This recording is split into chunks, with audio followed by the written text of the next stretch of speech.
Last date of UI submission ছিল for আমরা যে 5 বছরের জন্য নতুন ফ্র্যাঞ্চাইজি দিচ্ছি।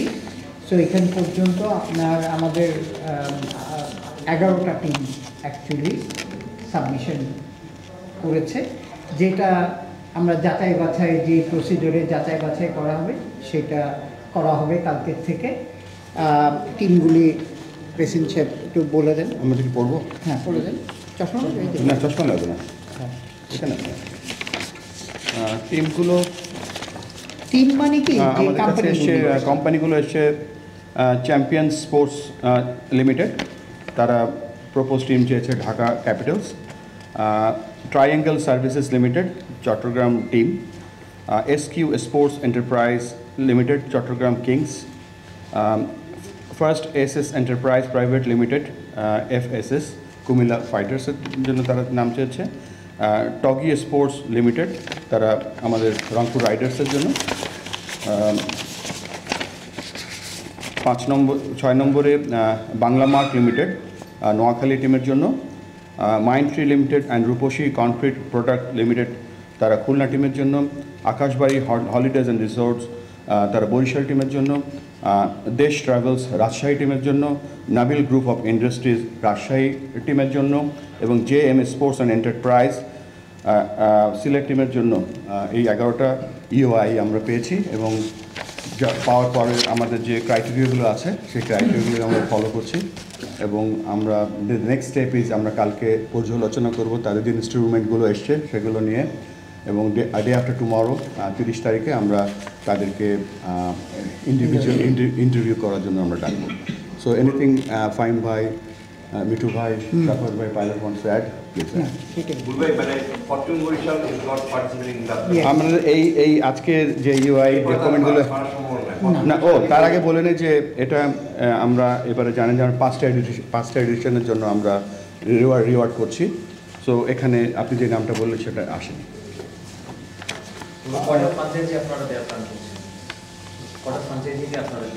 আমাদের মিনিমাম 5টা। এখন depends on the financial instrument and আমাদের যে খেলার যে উইন্ডোটা আছে এটার উপর বিবেচনা করে দেওয়া হবে। বেসিক্যালি আমরা সবসময় বলেছি যে সাকাত ভাই যেটা বলেছে যে আমরা পুশ করব না, যে জোর করে কাউকে নিব না, তারা যদি কোয়ালিফাই করে ফাইন্যান্সিয়ালি, হ্যাঁ সেটাতেই নিব। নট অনলি ফাইন্যান্সিয়ালি, আমাদের যে এলিজিবিলিটি ক্রাইটেরিয়াগুলো আছে সেই ক্রাইটেরিয়াগুলো সিরিয়াসলি স্ট্রিক্টলি আমরা ফলো করছি।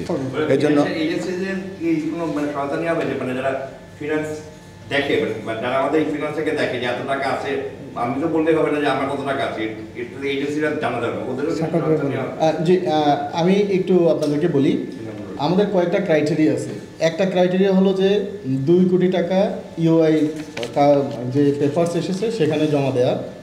তো সেই ক্ষেত্রে সবাই দিয়েছেন এবং আমরা এটা ব্যাংকে কালকে থেকে পাঠানো আরম্ভ করব। 30 তারিখ পর্যন্ত, মানে কালকের দিনের মধ্যে হয়তো মোস্ট প্রবলি জেনে যাব। 30 তারিখে ওনারদের সাথে ইন্টারাকশন করব। 2 নম্বর হলো আমরা 10 কোটি টাকার একটা ব্যাংক গ্যারান্টি চাবো। সেই ব্যাংক গ্যারান্টিটা যারা একটা নির্দিষ্ট টাইম ফ্রেম আছে ওই টাইম ফ্রেমের মধ্যে দিবেন, তারা তো দিলেন, না দিলে এই 2 কোটি টাকা ফরফিট হয়ে যাবে। নাম্বার 3 হলো ফাইন্যান্সিয়ালি সে সলভেন্ট কিনা, এটা কিন্তু আমাদের কাছে ডকুমেন্ট আছে এখন, কারণ সে ব্যাংকের তার 6 মান্থসের ট্রানজ্যাকশন থেকে আরম্ভ করে তার কত ব্যাংকে এখন আছে সেটা আমাদের কাছে আছে। এইটা কারেক্ট অর ইনকারেক্ট এটার জন্য আমরা ব্যাংকে আবার আমাদের অডিটররা এবং ফাইন্যান্স টিম রিচেক করবেন। আরেকটা হলো, যেহেতু ক্রিকেট ইন্টিগ্রিটি একটা ইম্পর্ট্যান্ট ইস্যু যেটা নিয়ে আমরা কথা বলছি, সেই ক্ষেত্রে ইন্টিগ্রিটিটা ঠিক আছে কিনা সেটাও আমরা খবর নিব এবং লিগ্যাল ফ্রেমওয়ার্কে ল অফ দ্য ল্যান্ডের ইম্পর্ট্যান্ট কোন কোন আসপেক্ট খেলার সাথে ইনভলভ সেটাও আমরা খেয়াল করব। এবং আপনাদেরকে একটা কথা বলি, আমাদের বিটার এক্সপিরিয়েন্স আছে এই মনিটরি সাবজেক্টটা নিয়ে। তো সেই জন্য আমরা to protect the image of our board, also to protect the image of the country, এবং খেলোয়াড়দের যে টাকাটা বা যারা যারা স্টেক হোল্ডার আছে সেগুলোকে প্রোটেক্ট করার জন্য আমাদের এই initiatives. This is first time ইউএর সাথে আমরা ফ্রান্সাইজি ফি নিয়ে নিয়েছি। আরেকটা কথা হলো যে অনেকে অনেক নামে টিম চেয়েছেন, যেমন আপনি বললেন ফরচুন বরিশাল, এখানে উনি আরেক নামে চেয়েছেন, এই নামগুলি বোর্ড ঠিক করে দিবে এবং বোর্ড এটাকে আমরা ট্রেডমার্ক করে নিব। এই নাম আর কেউ চাইলেই চেঞ্জ করতে পারবে না। উনি যখন টিমটা নেবেন এই নামেই নিতে হবে, মানে franchise will not be eligible to change the name. যেমন ধরেন আপনি যে কোনো একটা ইন্টারন্যাশনাল ব্র্যান্ডের কথা বলেন, আপনি ফ্র্যাঞ্চাইজি নেবেন, আপনি ওই ব্র্যান্ডটা চালাবেন, not you can change the name. তো সেই রকম কিছু প্রভিশন রেখে আমরা রাইগোরাসলি এটা চালাচ্ছি। আর আইএনজি যেহেতু আমাদের সাথে আসছে, পরবর্তী সব আপনাদেরকে জানাবো। রংপুর অ্যাড্রেস গেছে এটা আমরা সিদ্ধান্ত মানে সবগুলি সিদ্ধান্ত নেব এবং with the interaction of the owners, আমরা তাদের সাথে বসে এটা কিন্তু এরকম না যে আমরা will take a one sided decision, will talk and interact with them. এটা উইন উইন ব্র্যান্ড করার জন্য। কারণ হলো কি, যেমন ধরেন একদিন আপনার হলো ঢাকা ক্যাপিটাল, আরেকদিন ঢাকা রাইডার্স, আরেকদিন আরেক রকম, এরকম যদি না হয়। So whoever comes in the board 5 থেকে 10 বছর 20 বছর পরেও যেন এই নামটাই থাকে এবং এটা একটা ব্র্যান্ড ভ্যালু ক্যারি করে। সো হ্যাঁ, সাথে আমি জাস্ট অ্যাড করি এখানে আমাদের ইন্টেনশন যেটা, একটা ফ্রাঞ্চাইজি এখানে আসছে, there is investing a huge amount of money. তো 5th ইয়ারে বা 3rd ইয়ারে বা 4th ইয়ারে গিয়ে যেন বলতে পারে যে yes my franchise is getting some profits. So এটা একটা অন্যতম কারণ to give them for longer term এডিশনটা দেওয়া, এটাই আমাদের মেন প্ল্যান আর কি। সো দ্যাট আপনারা হয়তো জানেন যে আমরা এবার এবং আমরা কিছু কিছু বেনিফিট তাদেরকে দিচ্ছি, যেমন আমরা 30% গ্রাউন্ড ডিজিটাল মিডিয়া থেকে 15% বোথ টিমের 30% রাইট তাদেরকে দিয়ে দিচ্ছি, so that they can go to their sponsors এবং তারা এটা চালাতে পারেন এখানে in gesture, in good will, not in a monetary basis. আমরা তাদেরকে আমাদের international TV rights, world wide TV rights এবং যে টিকিট সেলের উপরে আমাদের প্রফিট, নট রেভিনিউ, প্রফিটের 30% শেয়ার করবো। Ground right also, grounds right also. হ্যাঁ, একটা হচ্ছে TV right, ground right and ticketing right. আমরা তাদেরকে 30% শেয়ার করবো। So what will happen, this is the first time তারা এই ধরনের ফ্যাসিলিটি পাবেন। আমরা কি চাচ্ছি, আমরা চাচ্ছি যে this owners are also giving a lot of money to the board also in the game. তারা এখানে আমাদের যেমন আমরা খেলোয়াড়ের কথাটা চিন্তা করি, যদি বিপিএলটা না হয় আমাদের কত প্লেয়ার আছে যারা বসে আছে শুধু বিপিএলের জন্য। So it is an important item for the players. তো সেই জন্য আমরা এই বিপিএলটাকে রান করানো এবং সর্বোচ্চ ফ্যাসিলিটিটা যেন আমাদের ক্রিকেটাররা পায় এবং আমাদের খেলোয়াড়রা যেন আরও ভালো করতে পারে, সেই দিকটাকে বিবেচনা করে আমরা টোটালি প্রত্যেকের স্বার্থ ইনট্যাক্ট করেই যা করার সেটা করবো আর কি। এরকম না যে কেউ একটা ইউআই কিনে নিল, সে কোনো টাকাও দিল না, কিছু না, তার পিছনে আমরা যাবো, এরকম না। এবার we are going very rigorous. যেহেতু লাস্ট ইয়ার আপনি ভালো ইভেন্ট ছিলেন, মানে what would be your suggestion when it comes to choosing the franchises? Last BPL submission নিয়েছি। আই থিঙ্ক কিছু কিছু অলরেডি বলা হয়েছে যে আমার মনে হয় সবচেয়ে প্রথম যে ব্যাপারটা থাকবে সেটা ইন্টিগ্রিটির ব্যাপার থাকবে। একটা বিষয় যেটা আলোচিত হয়নি সেটা হচ্ছে যারা ফ্র্যাঞ্চাইজি দিবে তাদের ক্রিকেটিং থিঙ্কিংটা কেমন, তারা ক্রিকেট নিয়ে কী চিন্তা ভাবনা করে, আমরা ইন্টারভিউয়ের মধ্যে দিয়ে সেটা বোঝার চেষ্টা করব। এবং পাশাপাশি গতবার যেটা আমরা দারুণভাবে সাফার করেছি, ফিনান্সিয়ালি আমরা যেন ক্রাইসিসের মধ্যে পড়তে না হয় আমাদেরকে। সো ফ্র্যাঞ্চাইজি ফির কথা যদি বলি বা ব্যাংক গ্যারান্টির কথা যদি বলি, এগুলো দিয়ে আমরা উইল মেক শিওর যে আমাদের পেমেন্ট ইস্যুগুলো যে যা আছে, বিশেষ করে প্লেয়ার্স পেমেন্ট ইস্যু, সেখানে যেন আমাদের আটকে থাকতে না হয়। সো এগুলো যদি করা হয় এবং এগুলির অ্যাসিওরেন্স দিয়ে যারা এখানে আসবে আমরা ধরে নিতে পারি তারা সলভেন্ট এবং তারা they have love for the game এবং তারা ইন্টিগ্রিটির ব্যাপারে যথেষ্ট সচেতন থাকবেন। এবং পাশাপাশি ইউ অল নো যে ইন্টিগ্রিটি ইস্যুতে আমরা কিন্তু এবার অনেকগুলো স্টেপ নিচ্ছি, শুধু $0 অনেকগুলো স্টেপ নিচ্ছি। আমরা আইসিসিকে ইনভলভ করছি, আমাদের নিজস্ব ইন্টিগ্রিটি ইউনিট যারা ছিলেন ওখানে পরিবর্তন আনছি। উইল মেক শিওর যে এখানে যেন অবাধ যা আমরা দেখেছি অতীতে তেমন যেন হওয়ার সুযোগ না থাকে।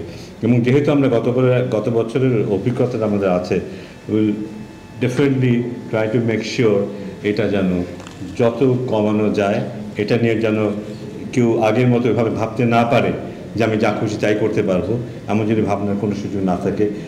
আমি এক্সপেক্টিং, ব্যক্তিগত I am very excited, I am expecting যে এই জায়গাটায় আমরা বিশাল একটা পরিবর্তন দেখতে পাবো এবং এবারের বিপিএলটা বোধহয় ইন রিলেশন টু প্রিভিয়াস বিপিএলস অনেক স্বচ্ছ হবে, অনেক বেটার কোয়ালিটির হবে ইনশাআল্লাহ। আইএমজির সাথে চুক্তি সম্পূর্ণ হয়েছে কিনা বা কত বছরের জন্য আইএমজি আসছে?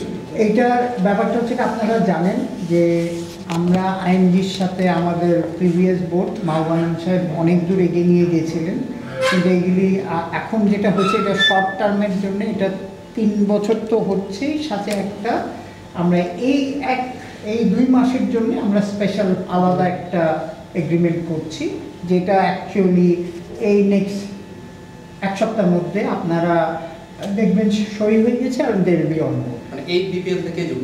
জি জি জি জি থ্যাংক ইউ। আর একটা লাস্ট হলো আপনাদের ড্রাফটেড হ্যাঁ, আজকে 10 নম্বরের কথা আপনি বিসিবিতে বলেছিলেন, পরবর্তীতে একটা দল যুক্ত হয়েছে, ওই প্রতিষ্ঠানটা যারা আগ্রহ প্রকাশ করেছে এবং সেটা ডেডলাইন ক্রসিং এর পরে সেই জমাটা হয়েছে কিনা বা কি মানে প্রসিডিউরটা কি ছিল? না না, Working সেটা hours ছিল, ছিল, ব্যাপারটা হ্যাঁ। হচ্ছে যে আমাদের একটা জিনিস লেখা আছে, দেখবেন যে আমাদের কর্মদিবস। হ্যাঁ কর্মদিবস। হ্যাঁ কর্মদিবসের মধ্যে ঠিক আপনারা কারেক্ট ছিলেন যে আমরা 5টা পর্যন্ত, তারপরে আমরা এটা 7টা পর্যন্ত বাড়ানো হয়েছিল। 7টার মধ্যে 10টা টিম দিয়ে দিয়েছিল। একটা টিম টেলিফোন করে বলেছে যে আমরা ট্রাফিকে আটকে গেছি, সেই জন্যে আমরা এটা 7:30টার দিকে আরেকজন দিয়েছে। সো কমিটি হ্যাজ অ্যাকসেপ্টেড ইট, কারণ আমরা চাই ম্যাক্সিমাম টিম যাতে পার্টিসিপেট করে। আর লজিক্যালি এটা আমাদের 4 নম্বর মিটিং আছে, তা আমাদের কর্মদিবস কিন্তু এখনো 11:30 রাত বেজে গেছে, এখন কাজ করছে। 11তম প্রতিষ্ঠান হিসেবে কারা আগ্রহ প্রকাশ করেছে? 11তম প্রতিষ্ঠানের নামটা শেষে কারা আগ্রহ প্রকাশ করেছে? হ্যাঁ, এটা কি বলবেন? হ্যাঁ, এটা হচ্ছে JM sports and entertainment Sylhet টিমের জন্য। একটা প্রশ্ন, সেটা হচ্ছে কয়েকটা দল, একাধিক দল যাদের আসলে বিসিবি পরিচালক পদেও তারা আছেন, এখানে কনফ্লিক্ট অফ ইন্টারেস্ট থাকবে কিনা বিপিএল এ? Of course. কারণ এর আগে কখনোই আমরা দেখিনি যে বিসিবি পরিচালকরা দল পরিচালনার সাথে না না না, ঢাকা ডায়নামিক্স, ঢাকা ডাইনামিক্স ছিল, খুলনা এই ক্ষেত্রে আমি একটু বলি। হ্যাঁ, বলুন। এবার আমাদের পরিচালক মহোদয় যারা আছেন প্রত্যেকের কাছ থেকে ইন্ডেমনিটি নেওয়া হবে, এবং এটা মধ্যে টু সে দ্য ট্রুথ যে আমি ওই ডিক্লারেশন সেলফ ডিক্লারেশন থাকবে কে কোন দলের সাথে যুক্ত, ডিরেক্টলি অর ইনডিরেক্টলি। সেটা যদি আমাদের গভর্নিং কাউন্সিলের কেউ থাকে, he have to resign from this, he has to resign from the governing council, number 1।